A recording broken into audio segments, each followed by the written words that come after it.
منو ایک بھالو کا بچہ تھا جو اپنے امی اور ابو اور دو چھوٹے بھائیوں کے ساتھ پہاڑی جنگل میں رہتا تھا۔ ہر سال موسم سرما سے قبل وہ اور اس کا خاندان سردیوں کے لیے کھانا جمع کر لیتے۔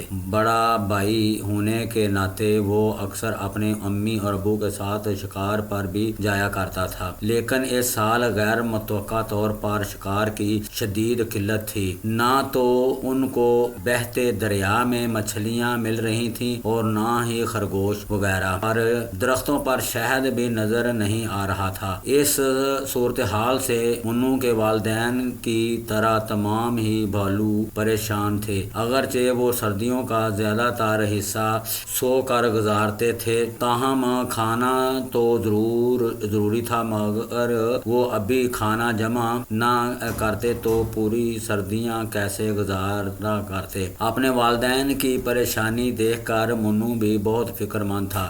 اسے صورتحال کا مکمل طور پر علم نہ تھا، لیکن غذا کی قلت کا اسے بھی اندازہ تھا۔ وہ اس مشکل وقت میں اپنے خاندان کی مدد کرنا چاہتا تھا۔ ایک روز وہ امی ابو کے بتائے بغیر اپنے غار سے نکل کر دریا کی جانب چل پڑا۔ کافی دیر تک درختوں کے درمیان نیچی ڈھلان اترنے کے بعد اسے احساس ہوا کہ وہ راستہ بھول گیا ہے۔ اس نے سوچا کہ شاید اس راستے پر جانے سے کھانے کا کوئی ذریعہ تلاش کر لوں۔ یہ سوچ کر وہ چلتا رہا۔ مزید آگے جا کر اسے ایک غار دکھائی دیا۔ پہلے تو وہ اسے دیکھ کر ذرا ہچکچایا، لیکن پھر وہ غار میں داخل ہو گیا جو کافی لمبا تھا۔ دراصل وہ ایک سرنگ تھی جو کچھ لوگوں نے بنائی تھی۔ کافی دیر چلنے کے بعد منو کو ایک بڑا سا صندوق نظر آیا۔ تجسس کے باعث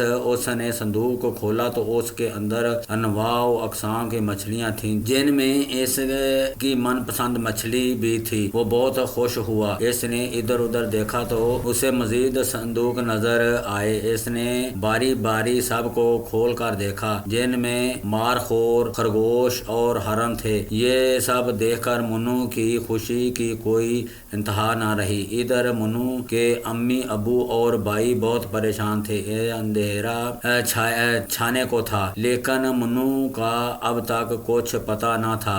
انہوں نے اسے ہر طرف ڈھونڈا، دیگر بھالوؤں سے بھی پوچھا اور اس کی تلاش میں دیگر بھالو بھی اس کی تلاش میں سرگرداں تھے۔ ایک بھالو نے اس کے والدین سے کہا کہ مجھے ایک نئی سرنگ نظر آئی ہے جس میں کچھ لوگ ہیں۔ منو کے ابو بھالوؤں کا سردار اور 5 بھالو اس بھالو کے ساتھ سرنگ کی جانب روانہ ہوئے۔ وہاں تک پہنچنے میں کافی وقت لگا۔ اس وقت تک گم اندھیرا ہو چکا تھا، لیکن سرنگ سے روشنی اور آوازیں آ رہی۔ تمام بھالو محتاط اندازے میں سرنگ کی جانب بڑھے۔ قریب جانے پر انہیں گفتگو سنائی دی۔ وہ کہہ رہے تھے، آج تو ہمارے ہاتھ بڑا شکار آیا ہے۔ اس بھالو کے تو ہمیں بہت پیسے ملیں گے، بس اس کو چھپا کر اسمگل کرنا ہے۔ یہ مردہ نہیں ہے، اس لیے خاص احتیاط کرنی ہوگی۔ یہ سن کر تمام بھالوؤں نے کہا کہ یہ ہو نہ ہو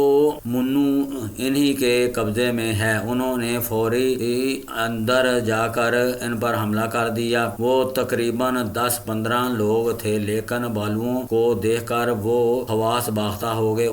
انہیں اپنے ہتھیاروں کے پاس جانے کا موقع بھی نہ مل سکا۔ وہ خوف کے مارے جان بچا کر سب کچھ چھوڑ چھاڑ کر بھاگ گئے۔ ان کے جانے کے بعد منو انہیں ایک بوری میں بے ہوش مل گیا۔ سردار بھالو دریا سے پانی لا کر منو کو ہوش میں لایا۔ سردار بھالو دریا سے پانی لا کر منو کو ہوش میں لایا۔ انہیں دیکھ کر منو نے انہیں اس دوران انہیں مچھلیاں، ہرن، خرگوش اور مارخور کے بارے میں بتایا، جنہیں دیکھ کر وہ سب بہت خوش ہوئے، کیونکہ سردیوں کے لیے کھانے کا انتظام جو ہو گیا تھا۔ وہ کھانا لے کر واپس اپنے ٹھکانے پر آ گئے۔ صبح تمام بھالوؤں کو منو کی واپسی اور کھانے کے ذخیرے کی خبر ہوئی تو بھالوؤں کے آبادی میں خوشی کی لہر دوڑ گئی۔ ان سب نے منو کی بہادری پر اسے داد دی۔ اس کارنامے کے صلے میں ایک دعوت کا انعقاد کیا گیا، اور یوں منو کے بہادری سے تمام بالوں کی سردیاں بہت سکون سے گزر گئیں۔